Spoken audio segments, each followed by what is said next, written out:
Hi everyone, welcome back to our YouTube channel, and in this video we are going to walk through a new topic, and the topic is how you can fix Discord mic quality, and it will be an step-by-step video for you guys. So without any further ado, let's get started. So first of all, if you just need to go to your Discord platform.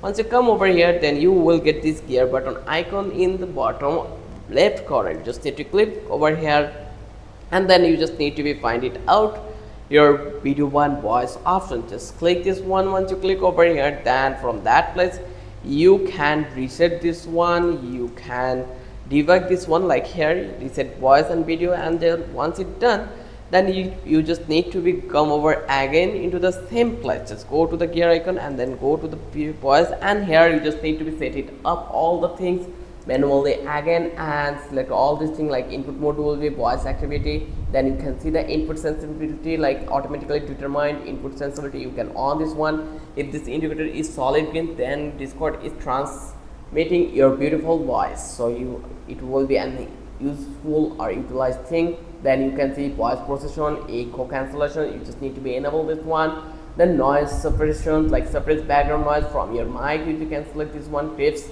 then you can select this advanced voice activity also. So here you just need to be fix all these things as you want. When I speak, like lower the volume of the other applications by this percent when someone is speaking, set to 10 or 0% to completely disable global attention. So if you understand how easy the process was, I hope now you can easily fix your voice with Discord. If you love this video, then don't forget to subscribe our channel. Don't forget to hit the like button. Till then, have a good day. I will catch you in the next video with an interesting topic again.